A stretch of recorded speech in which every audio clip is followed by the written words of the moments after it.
Ya, baik Bapak Ibu, Shalom. Senang boleh beribadah lagi di hari Minggu ini, dan mari kita siapkan diri untuk kita membaca firman Tuhan. Dan saya ingatkan nanti ada perjamuan kudus ya. Silakan siapkan elemen perjamuan kudus, yaitu hosti dan anggur ya. Mari kita berdoa. Bapa Surgawi, Bapa di dalam nama Tuhan Yesus, kami datang di hadapan-Mu mengucap syukur di hari Minggu. Kami boleh beribadah kepadamu. Kami sudah memuji menyembah Engkau dalam roh dan kebenaran. Dan kami merasakan bahwa hadirat Tuhan ada dalam diri kami, dalam keberadaan kami. Walaupun kami beribadah secara online, kami percaya bahwa Roh Kudus bekerja di antara kami. Itu sebabnya kami penuh dengan sukacita, dan saat ini kami akan membaca, kami dengar dan renungkan firman-Mu. Urapi kami semua, buka hati pikiran kami, supaya apa yang kami baca, kami dengar, tidak untuk kami lupakan, kami mengerti, kami lakukan dalam hidup kami.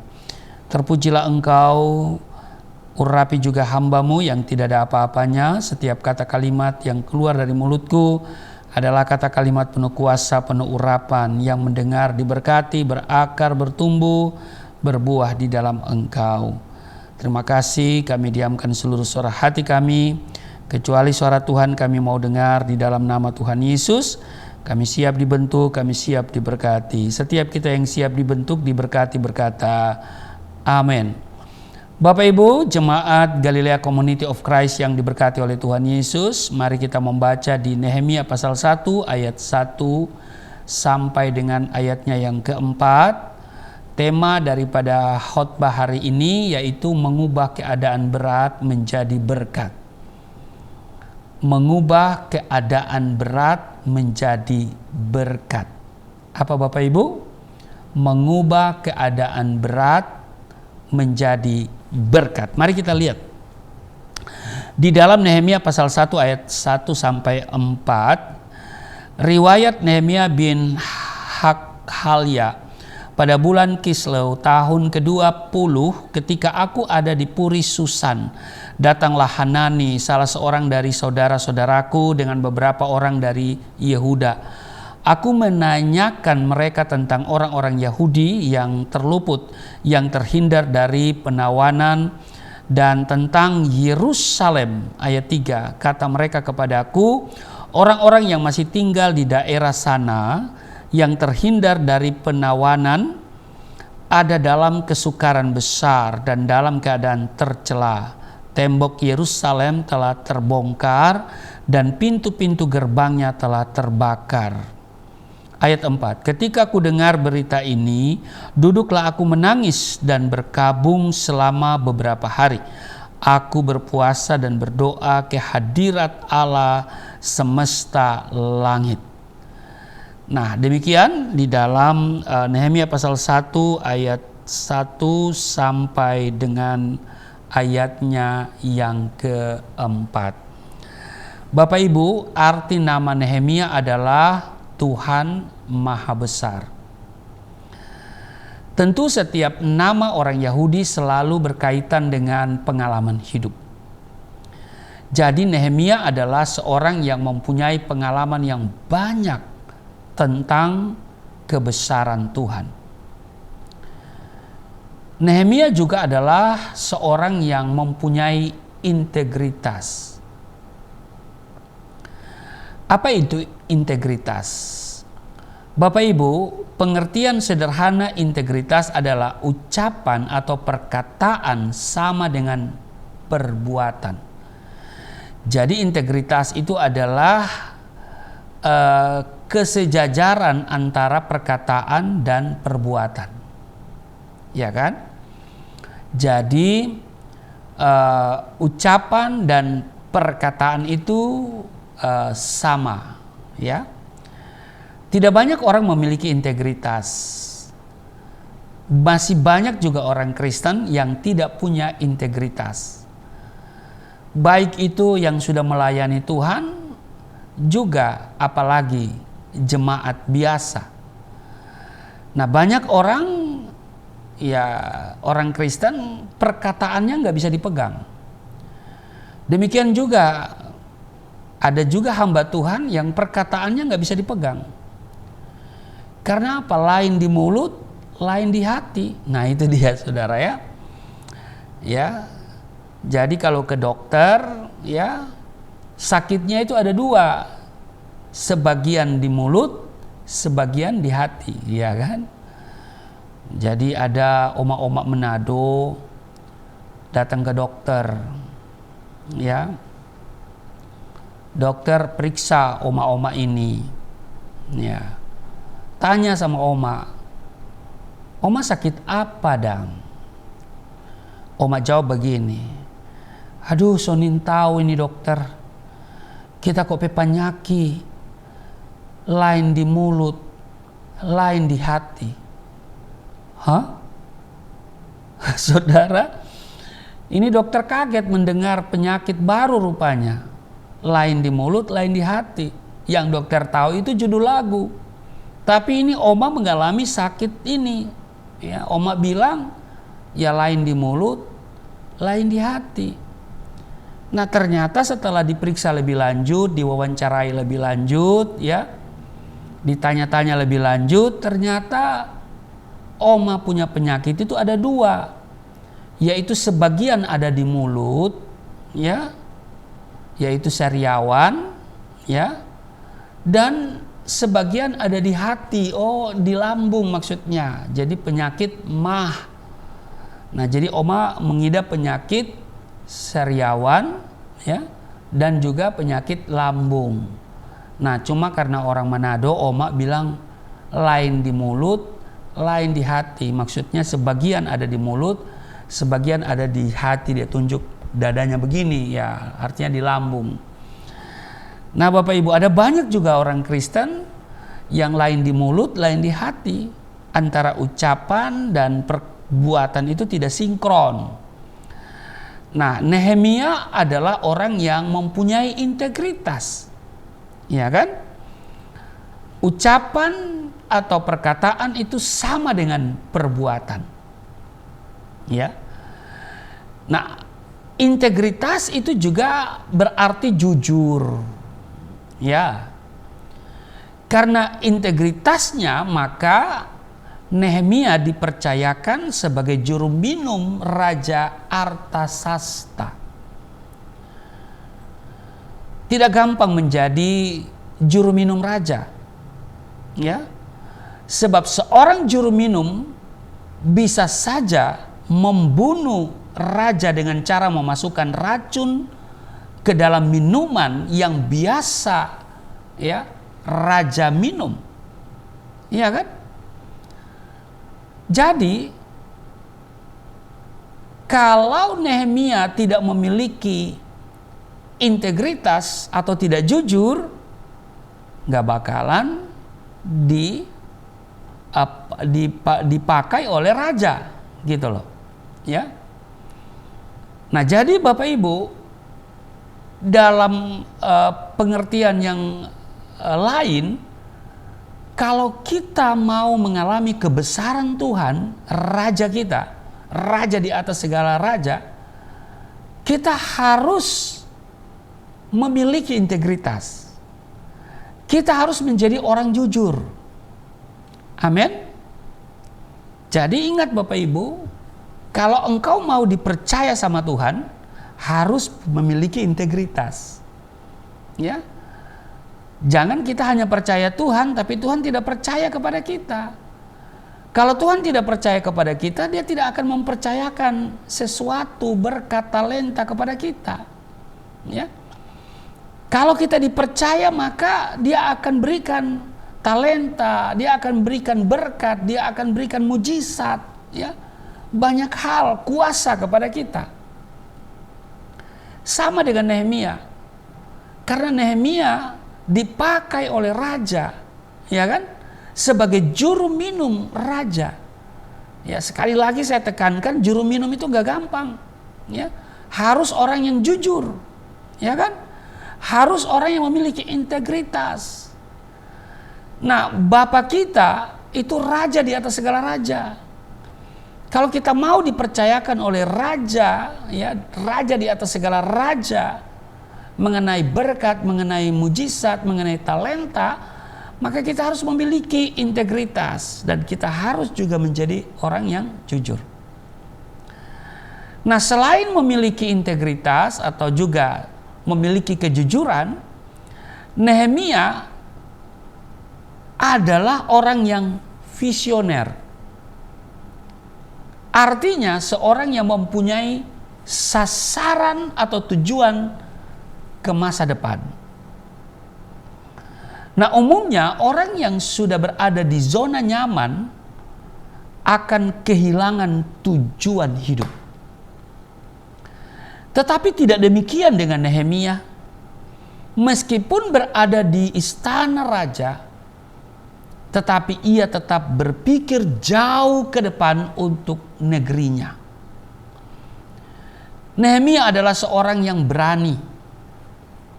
Keberaniannya itu terlihat dengan mengambil keputusan yang besar untuk meninggalkan jabatan sebagai juru minum raja dan kembali ke negerinya untuk membangun tembok Yerusalem.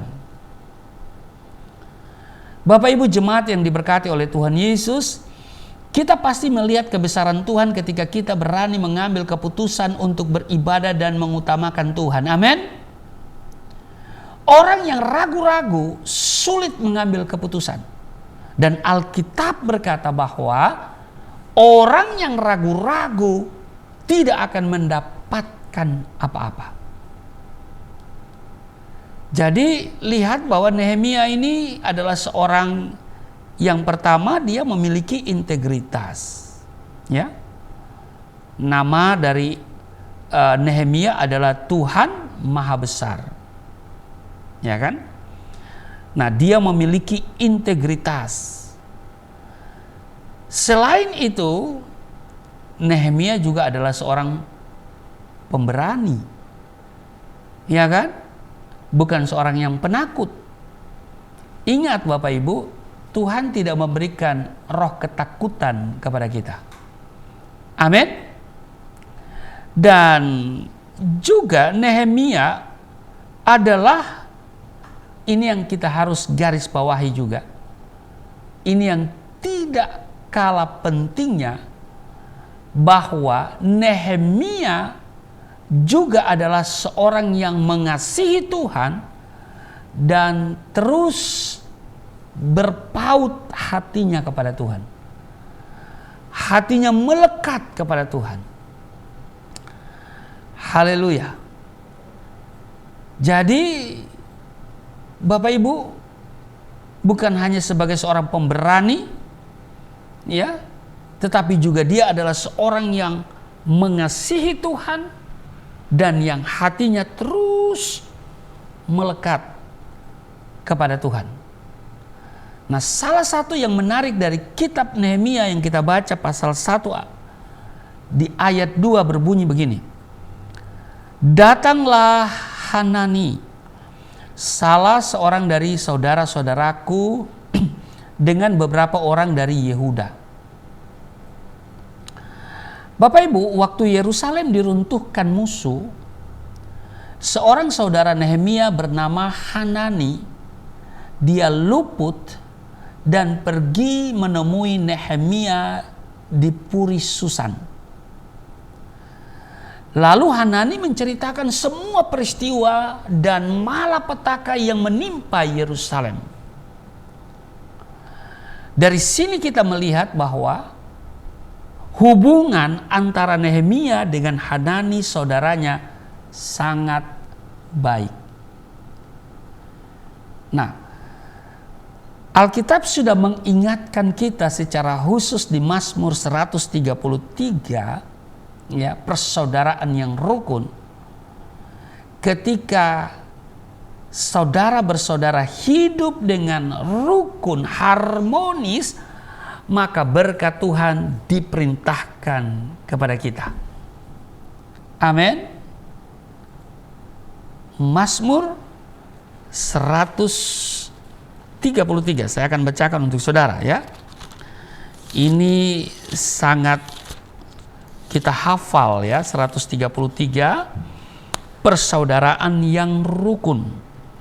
Sungguh alangkah baiknya dan indahnya apabila saudara-saudara diam bersama dengan rukun.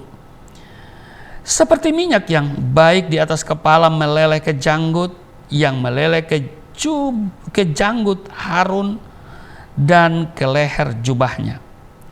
Seperti embun gunung Hermon yang turun ke atas gunung-gunung Sion, sebab kesanalah Tuhan memerintahkan berkat kehidupan untuk selama-lamanya. Jadi kita lihat bahwa ketika terjadi sesuatu di Yerusalem, ya, Hanani ya datang kepada Nehemia dan keduanya kelihatan begitu luar biasa, ya. Artinya bahwa memang mereka ini bersaudara dengan rukun, dan di mana ada persaudaraan yang rukun, di sana ada berkat Tuhan diperintahkan. Bapak Ibu harus tahu bahwa dewasa ini iblis selalu berusaha merusak setiap hubungan, apalagi hubungan dalam keluarga atau hubungan persaudaraan. Hari-hari ini iblis merusak hubungan silaturahmi, ya kan?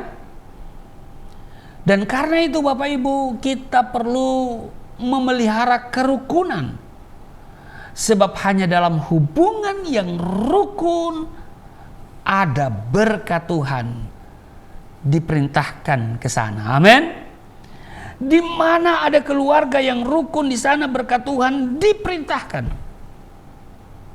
Hanani, dia melaporkan tentang tembok Yerusalem yang telah runtuh dan penduduknya telah mengalami atau telah menjadi tawanan. Pertanyaannya adalah, apakah masih ada peluang atau kesempatan untuk keluar dari persoalan besar itu? Bisakah tembok Yerusalem dibangun kembali? Bisakah para tawanan direbut kembali? Bapak Ibu, jawabannya pasti bisa. Amin. Alasannya, ya sebab bagi Tuhan tidak ada yang mustahil. Amin. Bagi Tuhan tidak ada perkara yang sukar. Nah, selanjutnya yang perlu kita renungkan adalah apa langkah yang dilakukan Nehemia untuk memulihkan keadaan yang sangat berat dan memprihatinkan di Yerusalem. Langkah apa yang diambil oleh Nehemia untuk memulihkan keadaan yang begitu berat, ya, dan begitu memprihatinkan di Yerusalem? Saudara, mari kita lihat catatan Alkitab di ayat 4. Ketika ku dengar berita ini, duduklah aku menangis dan berkabung selama beberapa hari. Aku berpuasa dan berdoa ke hadirat Allah semesta langit. Ini langkah pertama yang ditempuh, yang diambil oleh Nehemia ketika dia mendengar, ya, informasi yang disampaikan, informasi tentang Yerusalem dan penduduknya yang disampaikan oleh Hanani. Ketika ku dengar berita ini, berita yang disampaikan oleh Hanani bahwa di Yerusalem ada persoalan yang begitu berat, tembok bait suci diruntuhkan dan kemudian masyarakatnya ditawan, dibuang, ya. Saudara, dia katakan, ketika ku dengar berita ini, duduklah aku menangis dan berkabung selama beberapa hari.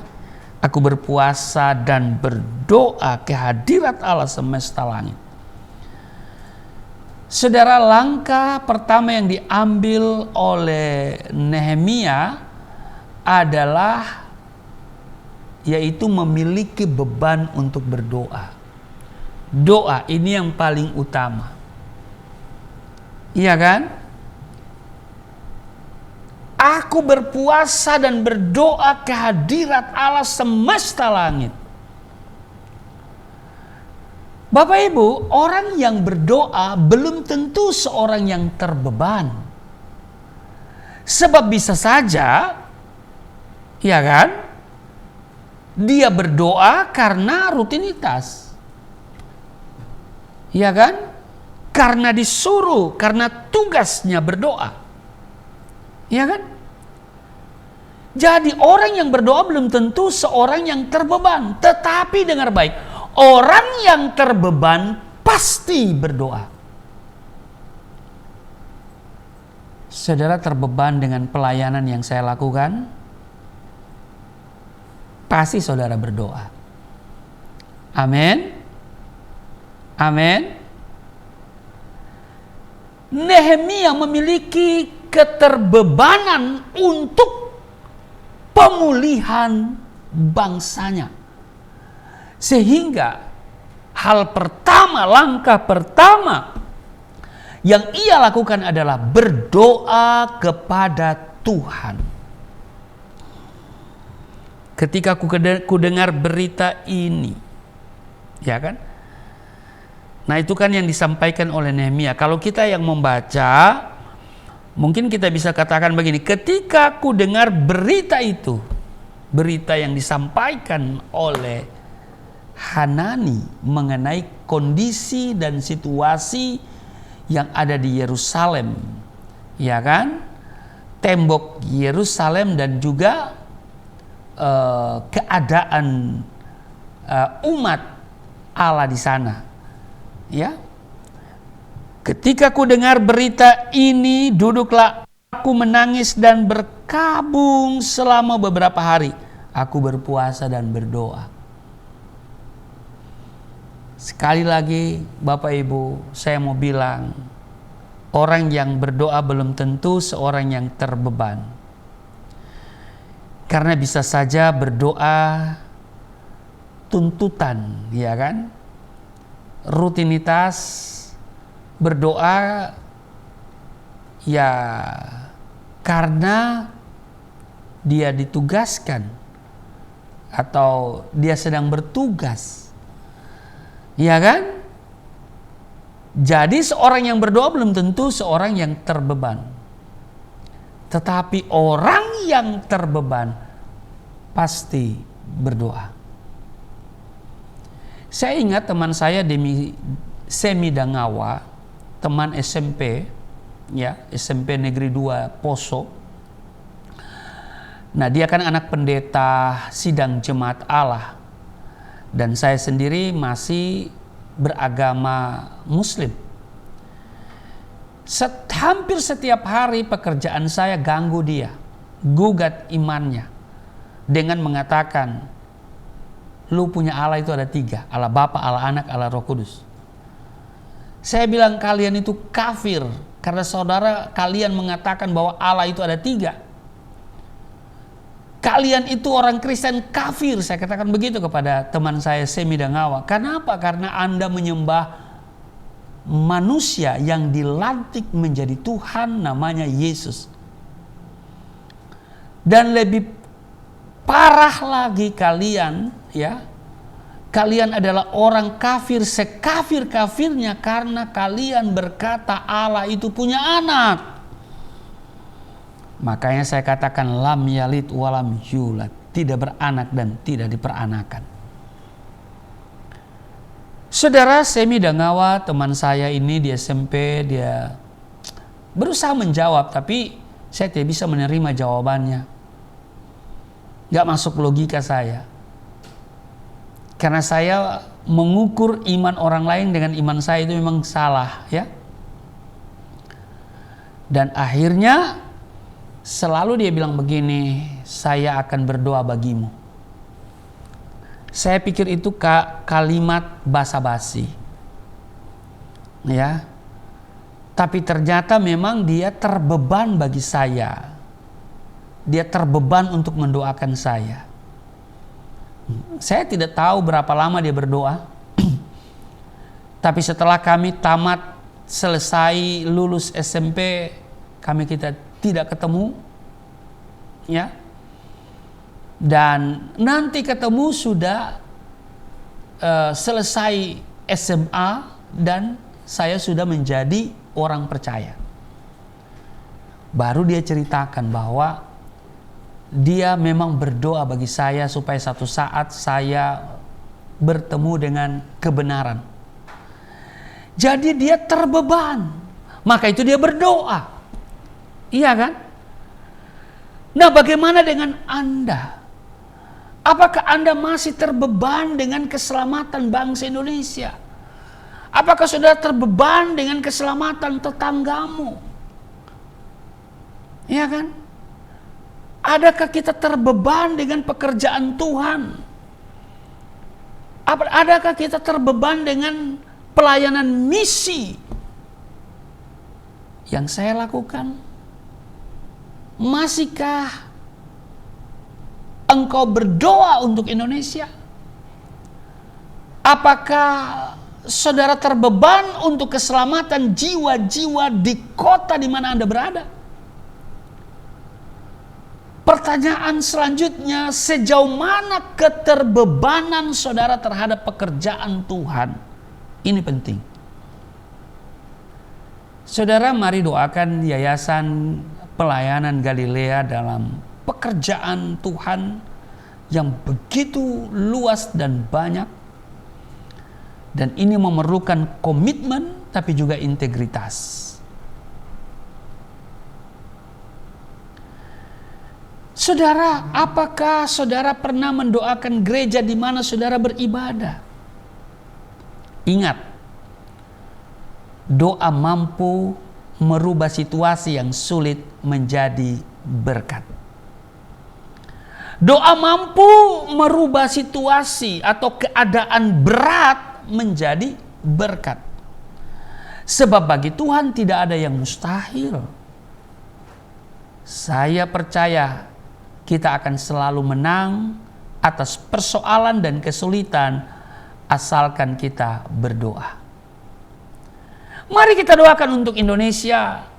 Kita doakan tetangga kita, ya. Kalau kita datang ke rumah dia, kita menginjil, pasti kita kena pasal, pasti kita ya dianiaya, ya. Masih syukur kalau hidup, ya. Tapi kalau kita masuk di kamar, kita berdoa, kita doakan mereka supaya Tuhan menjumpai mereka.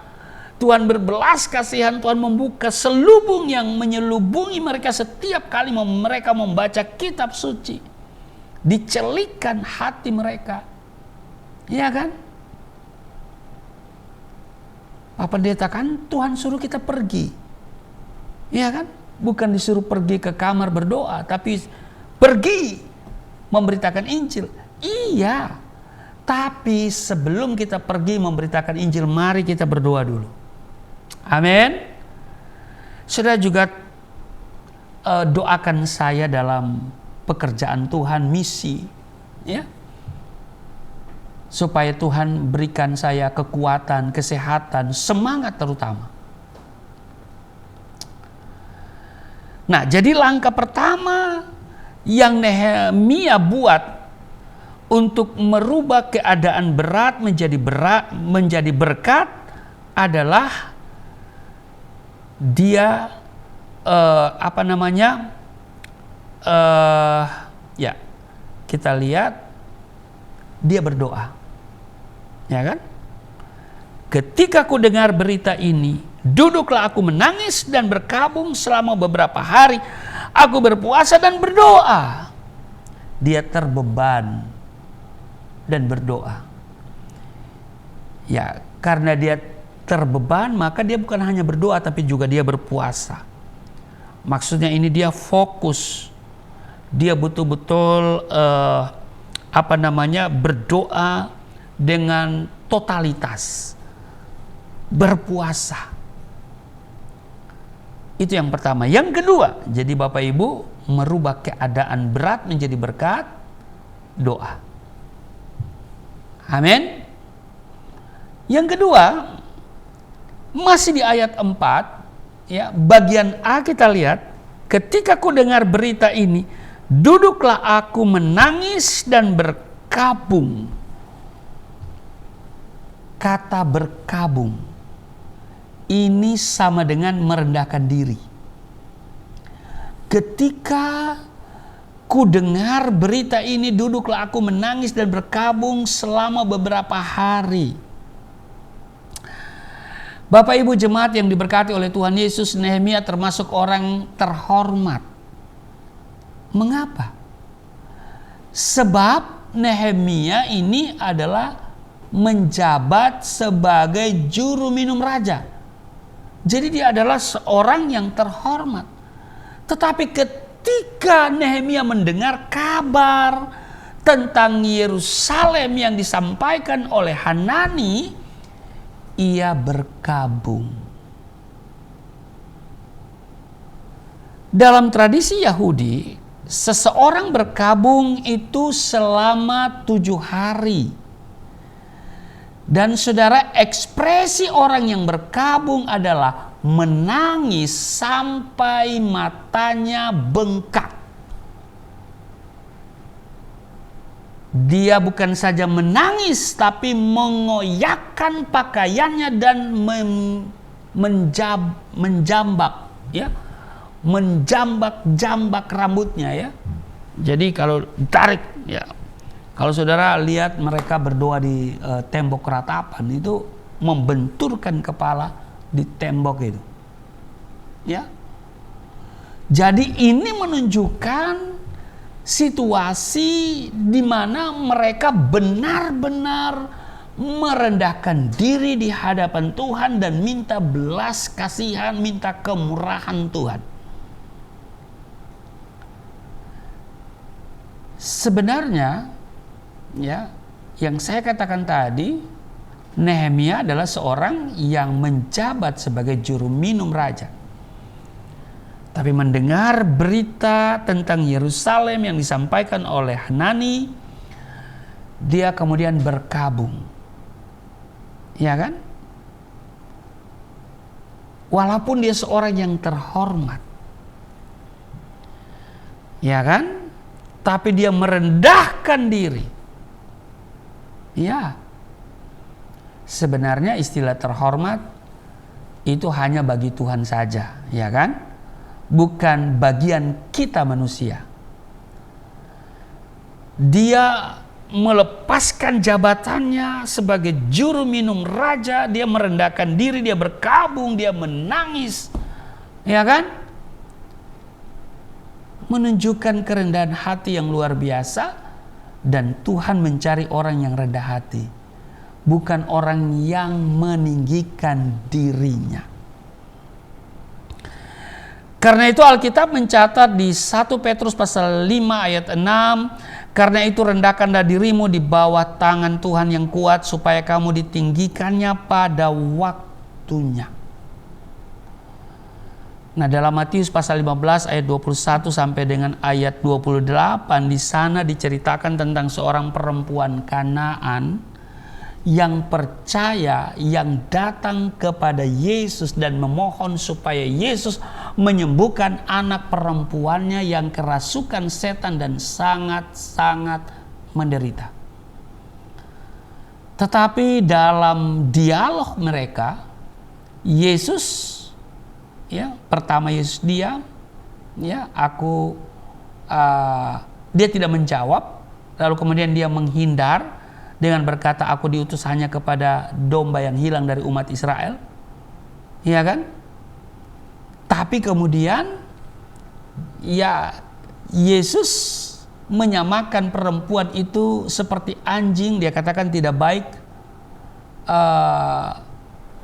baik melemparkan. Ya, saya coba baca lagi ya. Saya lupa redaksinya itu seperti apa. Di Matius pasalnya yang ke-15, ya, di Matius pasalnya yang ke-15, perempuan Kanaan yang percaya itu dikatakan begini, ya. Yesus menjawab, tidak patut mengambil roti yang disediakan bagi anak-anak dan melemparkannya kepada anjing. Ya kan?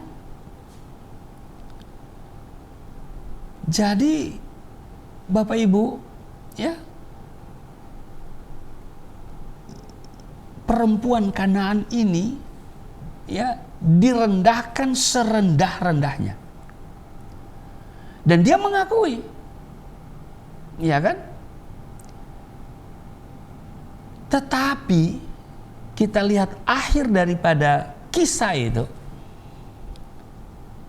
dengan iman dan kerendahan hati perempuan Kanaan itu, dia tetap tidak berpaling dari Yesus. Akhirnya Bapak Ibu, anaknya disembuhkan Yesus,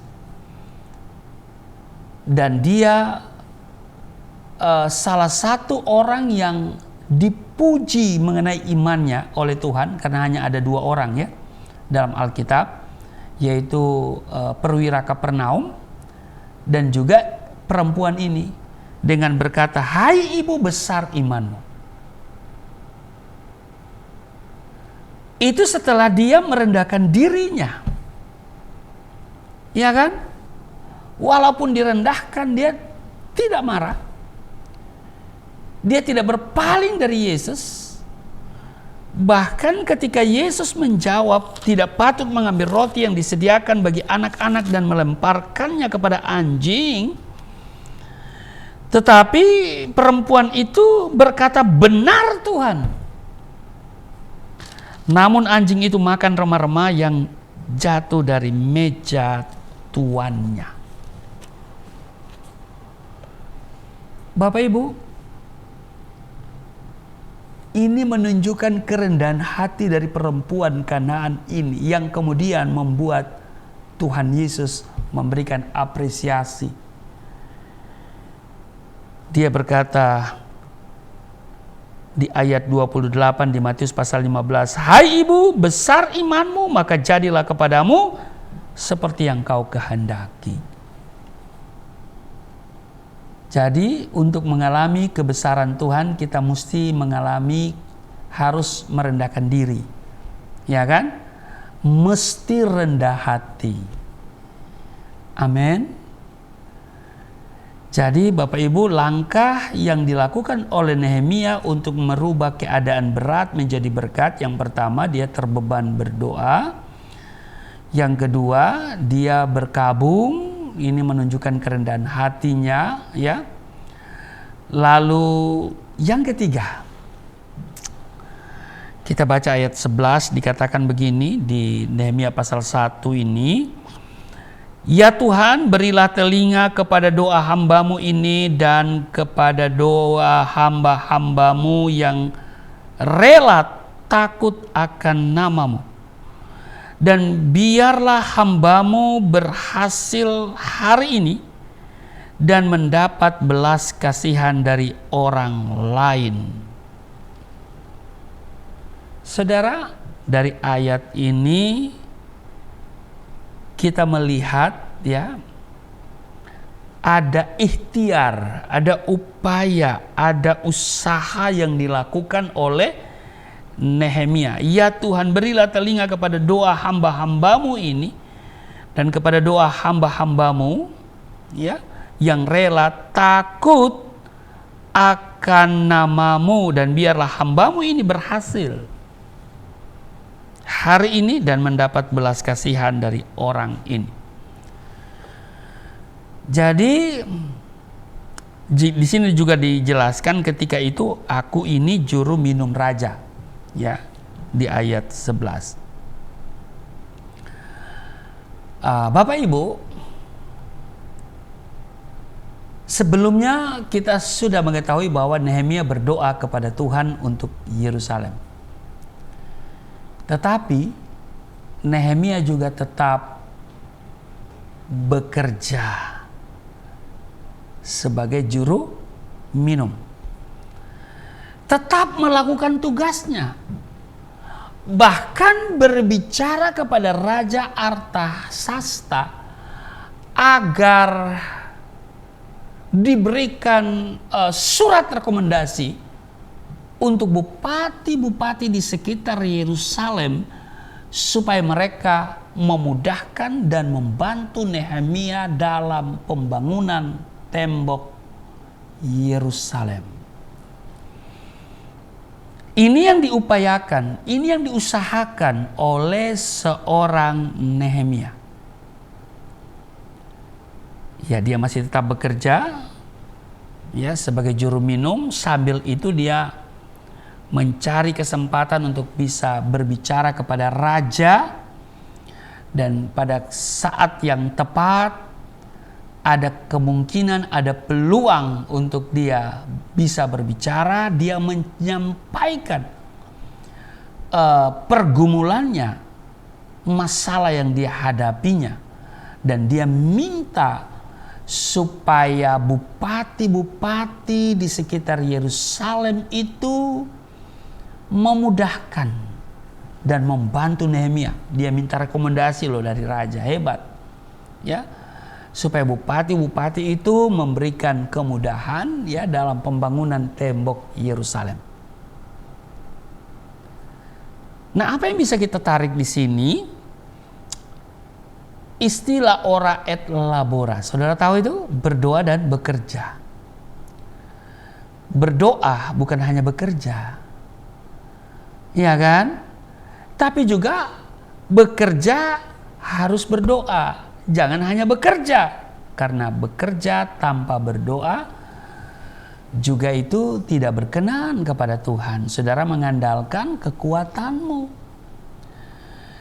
Ora et labora itu mau menyatakan kepada kita bahwa doakan apa yang engkau kerjakan dan kerjakan apa yang telah engkau doakan. Jadi Bapak Ibu, berusaha dan berdoa ini yang dilakukan oleh Nehemia. Ada sebagian orang, mereka hanya berdoa tapi malas bekerja. Ada yang rajin bekerja tapi juga malas berdoa. Iya kan? Ini tidak boleh. Ya kan? Rajin berdoa, rajin bekerja, itu ora et labora. Iya kan?